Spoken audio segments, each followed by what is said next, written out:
Okay, this is one question I've been asking myself lately, and I'd like to ask you. And I'm not just addressing this to the Occupy movements all over the world, but everybody all over the world. At what point in the future will we, our society, our world, get rid of money? Yeah, the whole monetary system. We won't need it anymore. Now, is somebody saying never? We know we'll get rid of money at some point because the captain has told us about future economics. The economics of the future are somewhat different. Yeah, and not just somewhat different, a lot different, because... You see, money doesn't exist. Money doesn't exist in the future. See, there's your proof right there. All right, I understand some of you might be saying, future? What future? I know, if we stick with this system that keeps us fighting each other, gives us these endless wars, then we're headed down Apocalypse Road, and that's a possibility. But let's remain hopeful for the moment and imagine that we can create a different kind of system which doesn't require the fighting, because we've realized that it really is a global village and we have to work together to take care of it. And that being driven by selfish motives, the acquisition of money and power, is not the way to go about it. The acquisition of wealth is no longer the driving force in our lives. We work to better ourselves and the rest of humanity. Gee, what a concept, huh? Now, back to the question, when? And I'll give you three choices. 100 years? In geological time, it's not that long, but from our perspective, it's an eternity. Think about how our world changed in that last century. We were just beginning to make cars and no airplanes to where we are now. Or do you think it could happen in 50 years? Now think about this exponential growth of our scientific knowledge and technology. We can't imagine what it'll look like in 50 years. Okay, maybe 10 years. Now before you answer, don't just toss out an opinion based on the way you feel about it at the moment. If we want to make an educated guess, there are a few things we should consider. And I'll just mention 3 or 4, and then I'll move along as quickly as I can here. Number 1, think about why we have money in the first place. Why did we invent it? Well, because we needed something to represent the value of stuff. And that value is based on how much time and effort, labor went into making this stuff, along with how much of it was available and how badly people wanted it, supply and demand. Now think about how hard it was in the past to produce food. You had to get out the horse and hook up the plow and build irrigation systems, then harvest it by hand and get it to the market. A lot of work there, and you should be compensated for that. Now, think about in years to come, when we've created automated systems that could do all this with practically no labor, that could produce as much food as everyone needs. In that case, do we need to put a monetary value on it? There's no need to sell it, exchange it for money, right? Okay, another example. Think about building a house, getting the materials and the people, builders to do the work. What if in the future we've made systems that can produce these prefabricated components and assemble homes where no one would have to be homeless? No price tag needed. And with energy, using clean, renewable systems, which we can do now on a local scale, we wouldn't need the drilling and blasting, the fracking, which is good for jobs in our current system, right? Good for business, not so good for people or the environment in many cases. But a system that continually produces energy for free without human labor, that would be good for people, good for the environment, but bad for business. Do you see how backwards our current system will seem to people in the future? Hello. Anyway, if we're thinking about creating a world without money, that means a world where everyone would have access to everything they need and most everything they want. This is what we're talking about. So we should rephrase the question, at what point in the future do you think our technology will make these automated systems possible and allow us to move out of a monetary system? All right, that explains the labor part, but you might be saying, what about the supply and demand? Will there be enough resources if everybody wants everything? Well, remember, we wouldn't be in this current system anymore that requires constant consumption and instills those values. The goal in this future system is to use our resources conservatively, make as much as we need, not as much as we possibly can. I was talking to someone who said, in a system like this, everyone would want their own jet ski. But do you really want your own jet ski where you have to store it at home, have a trailer and a vehicle to pull it, then use it for a few hours and haul it back home and store it again and do maintenance? No, it would be better to have access to a jet ski when you want to use it and leave it there when you're done. And there could be enough for everyone. Unless you want your own jet to ski behind, in which case that's asking a little too much, don't you think? These days, more and more, I've been hearing people talk about this type of system, an access economy or access abundance, because it makes so much more sense. Instead of making 100,000 jet skis, we could make 20,000 or 30. And with this example, how else could we be saving resources? Think about accessories like all the trailers. We could use all these materials for solar collectors or housing components, something relevant. And this access economy concept would apply to almost everything. Maybe you'd like to learn how to play the guitar. Well, now you have to shop around and try to find a good deal, and you buy one, play it for a few weeks or months, lose interest. How many guitars or other instruments are sitting in closets or garages right now? So instead, you'd go to the music center or whatever we'd call it and check one out. Like a library, basically. You lose interest, you return it, somebody else checks it out. Do you see how we could use so much less of our resources if everyone had access to the things they want? If the goal was not to make and sell as many as possible, like this outdated growth economy requires, but make as many as we need, as people want. I know it's hard to get a handle on that concept, counterintuitive. It's like the opposite of what our traditional thinking would have us believe. And this is number 3 to consider, the traditional values that are drilled into us by our culture.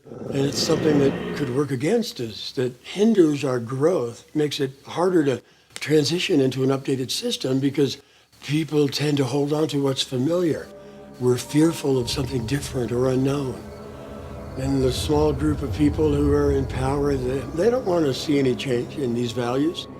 No, these established institutions are working great for that 1% who control the mainstream media, where you'll hear them saying, don't listen to people who are proposing any kind of change or rational alternatives. They just want to control you, even more than we're controlling you. And don't trust common sense and logic, or you'll be screwed. Even worse than we're screwing you right now with this system, keeping you in debt, slavery, and lifelong servitude to us. Yeah, it's kind of sad that we're limited in many ways by our traditional thinking. Some of us can't imagine not having this monetary system. And they think people will always be fighting each other for domination, that it's our nature, when it's not. It's the system we're trapped in which requires that kind of behavior, see? It's not our nature. Human beings would rather cooperate and help each other. And this has been proven by people who study the human brain, can actually look into it and see how it functions. But when we finally grow up and get out of this system, we won't be fighting each other anymore, trying to crush the competition and accumulate more possessions and power. People are no longer obsessed with the accumulation of things. We've eliminated hunger, want, the need for possessions. We've grown out of our infancy. Here's something to think about. Not long ago in the 1950s, there were millions of people who were saying, we'll never walk on the moon. And in the next decade, there we were. Hey, do you want to know why so many people were saying that? It's because the idea of a man walking on the moon was so far outside their reality, their everyday experience. So outside of their familiar traditional thinking. That's one reason, and here's another. These people were not up to date with the advancements in technology. They didn't know what was possible at that point in time with the latest scientific discoveries and breakthroughs. But this kind of limited traditional thinking is a problem. You wish you could hop in a time machine and go back there and grab these people by the shoulders and shake them and say, wake up, of course we'll be walking on the moon in the next decade. You know, our astronauts will be up there bouncing around in their go-karts and hitting golf balls on the moon. Come on, open up your mind. Your limited thinking is holding us back. I mean, if it's a collective consciousness, then we need everyone to wake up and be conscious. What do you guys do? I mean, you don't drink and you ain't got no TV. Must be kind of boring, ain't it?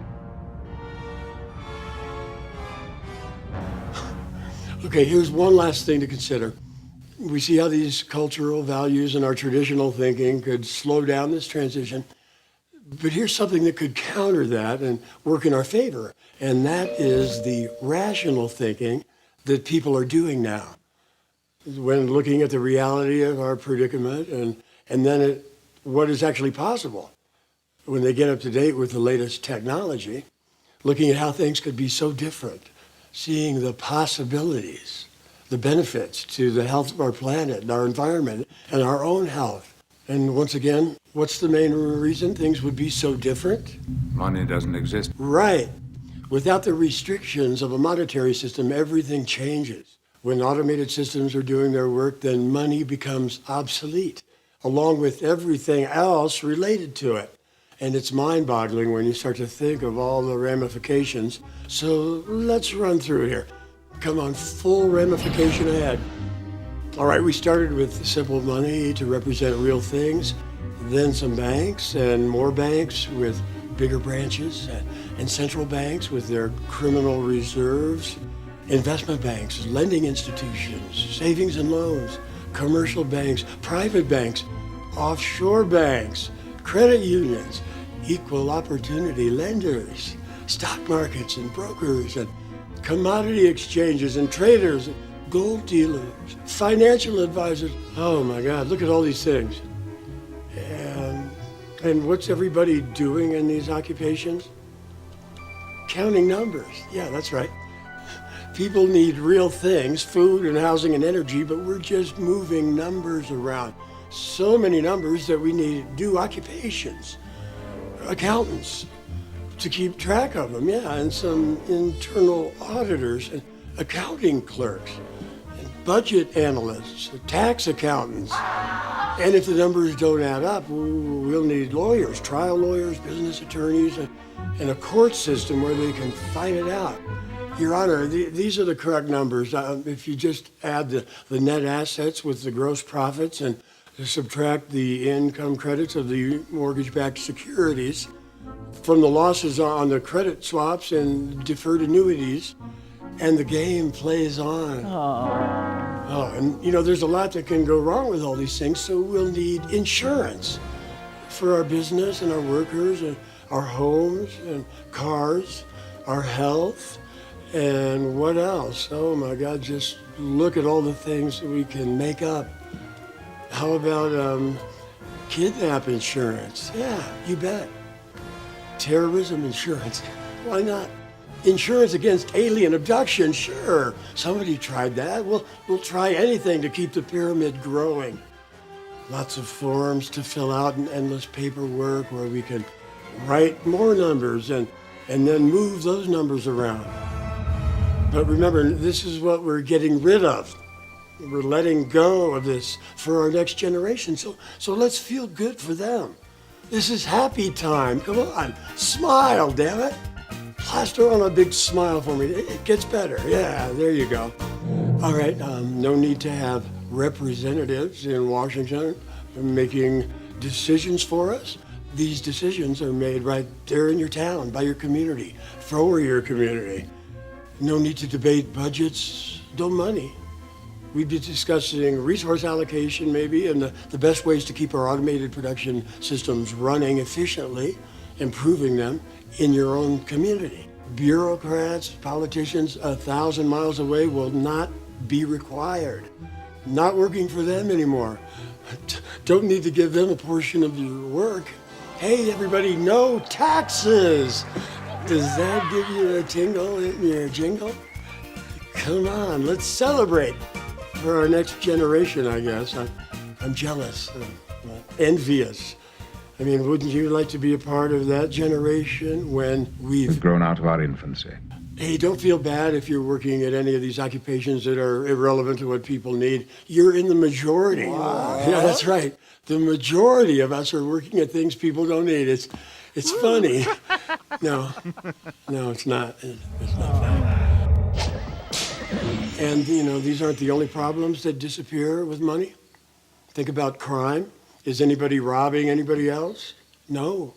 People can have what they need now, so there's no incentive to take advantage of others, no motivation for that, see? And most crimes about money and property, so that's all gone. And these two.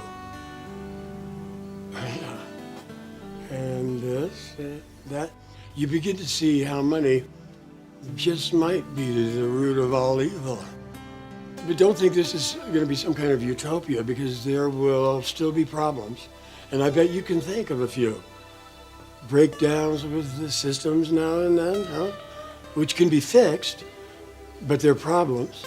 And shortages of certain supplies or resources. Again, these can be corrected, hopefully without much inconvenience. And people might argue about which approach works the best, but these can be tested because we're dealing with technical issues. Now tell me, what kind of problems are these? They're real problems that people need to be dealing with, that can be solved.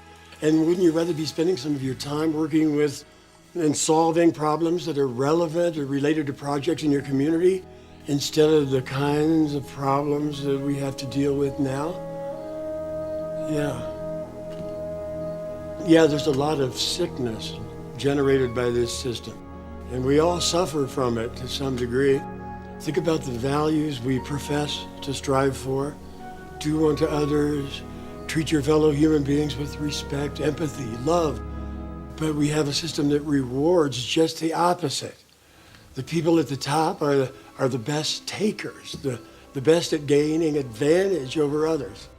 They'll step all over people and use them to climb higher up the pyramid, which could be described as a form of psychopathic behavior by definition. The people who are at the top of the money game, they're just the sickest. Yeah, they're the most ruthless, business-savvy psychopaths we can produce. I mean, look at some of these guys. Would they even know what to do with themselves in a world without money? Then what will happen to us? There's no trace of my money. My office is gone. What will I do? Oh man, listen to that. What a pussy. What will I do without my money? Who am I? What will I do? How will I live? Material needs no longer exist. Then what's the challenge? The challenge, Mr. Offenhouse, is to improve yourself, to enrich yourself. Enjoy it. But, we can't really blame them in one sense.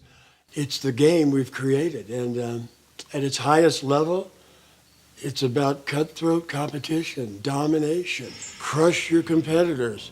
And they're just doing what people do in this system. And you wish we could change them somehow, make them care more about people than possessions and power.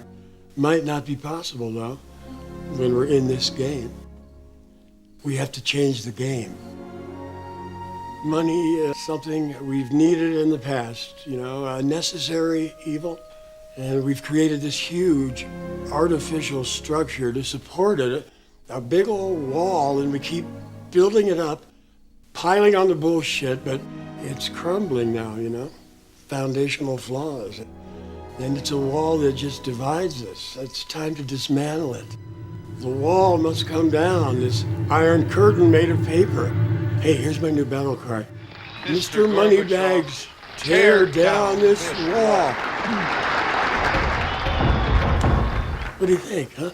You have warmed my heart. All right. So, after considering these things, the facts about labor and automation and demand and the access economy, the traditional thinking that holds us back, and the rational thinking that reveals the reality and all the possibilities, well, 100 years or 50, maybe 10. Let's add one more, maybe now. Yeah, we could do this now. We could begin this transition if we could all just come together and with one giant collective pull, get our heads out of our asses.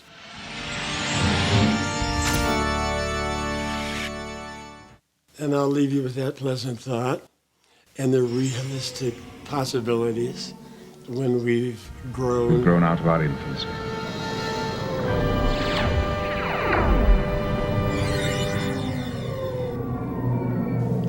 We may have to stop a few times and pick up some of these stragglers along the way, but we'll get there.